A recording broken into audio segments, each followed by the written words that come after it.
Hello, and welcome to the first podcast from me, Emma Rice. We were wondering what to call this podcast. I think it's quite good to call it Wise Children's Detention. It feels a little bit like that. I've been locked in a room with a microphone because I'm a bit nervous to speak in front of other people, which is odd because I speak all the time about my work and about why I'm doing it, and it's one of my favourite things. But it's a strange time. There's been so much drama, and there ought to have been so much confusion, but in fact there never was. In the midst of everything that's happened over the last few years, there were some really clear decisions that I didn't even have to make. They were right in front of me. The first being, I didn't want to freelance, I didn't want another building, I wanted to make theatre in the way that I believed in and the way that I wanted, and I needed to be my own boss. So I was going to start a company. And the second thing that I knew was it was going to be called Wise Children. It's a perfect title. It's perfect because it summarises what I believe in. We need to be clever, we need to be smart, we need to be emotional, we need to be sophisticated, but we also need to be simple and true and joyful and childlike in the way that we meet the world and all the challenges. But of course, many of you will know that I didn't make up that phrase. I think Shakespeare talked about wise children. It's a wise child who knows his father. But of course, it's Angela Carter's brilliant, iconic novel that inspired me and is going to be my first show. So here we are.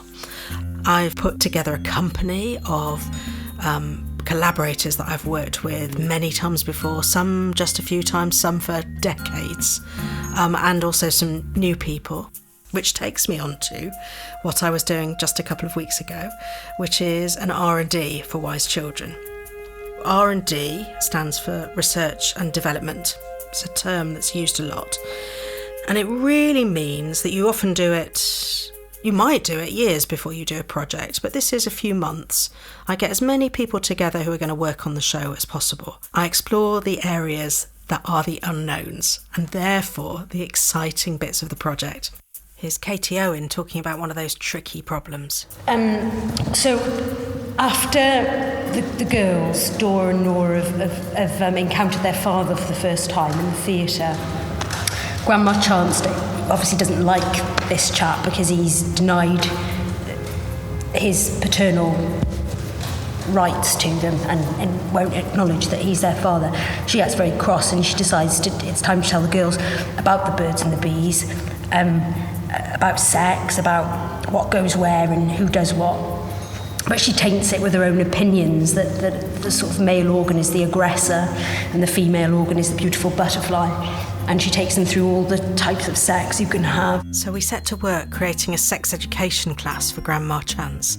And here's the sex nursery rhyme that we wrote. A and A make pleasure. A and B make trouble. B and B make fireworks that pop like a bubble. Then, inspired by Danny Kaye's Inchworm, I asked Ian Ross, my composer, to set the nursery rhyme to music, and then got Gareth Snook to sing Lady Be Good across the nursery rhyme. A and A make pleasure. A and B make trouble. B and B make fireworks that pop like a bubble. Sweet and lovely lady, and be make trouble. Oh, lady, and be make fireworks that pop like a bubble. We are so awfully misunderstood.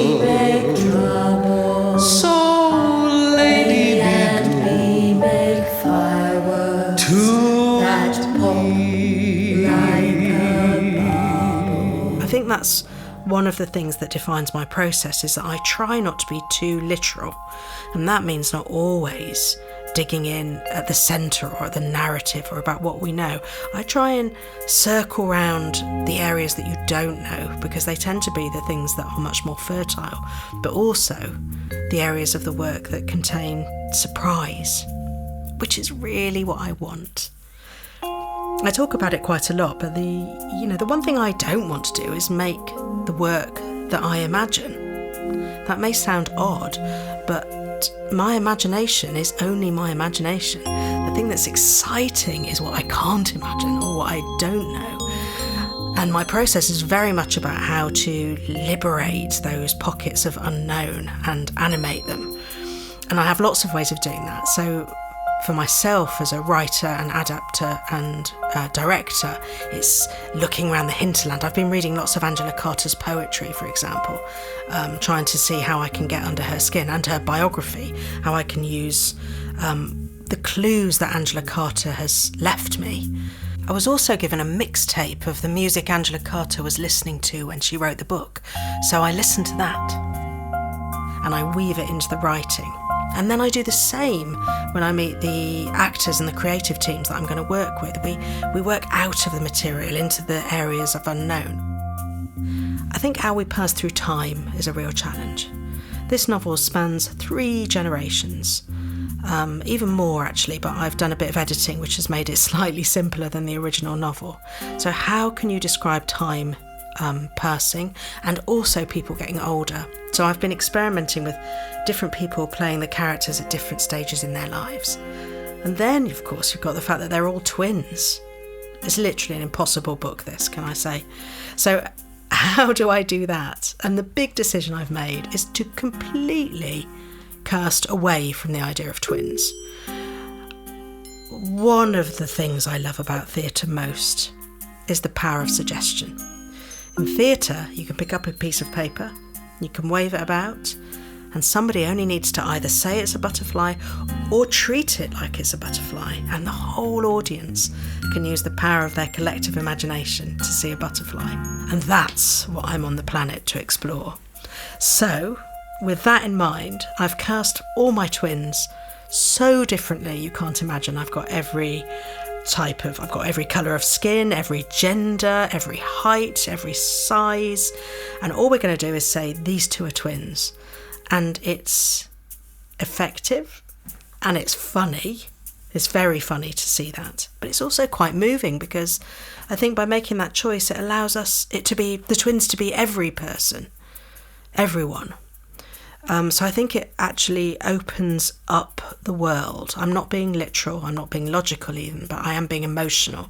So I'm trying to cast people that have a similar spirit or a similar energy, so that we can get that sense of the personality bubbling through whatever body it is that's channeling it.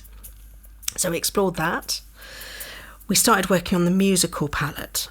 Always a great place to start. So Ian Ross, my composer, and I started looking at some of Angela Carter's poems and setting them to music. Again, it gave me a chance to pull on some of the fairy tale elements. Here's Ian working with the company. Should we sing it as we did earlier? The 3 and then everybody and then ours?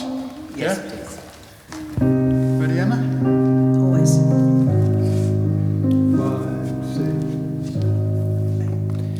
6. She has sharp teeth within her mouth, inside her dark red lips, and polish bright hides her sharp claws in her fingertips. And as she conceals her power, all your strength is now on view.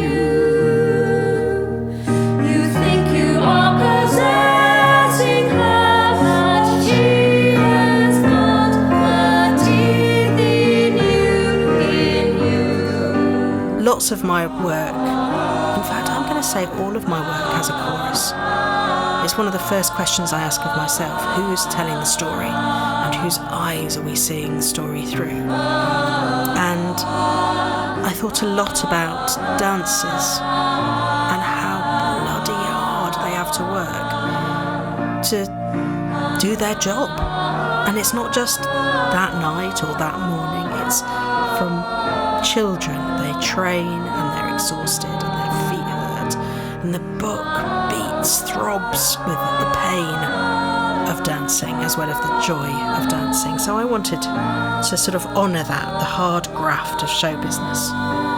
And so my chorus are going to be dancers. They're going to be sort of in the studio, the corps de ballet, the Cronky corps de ballet.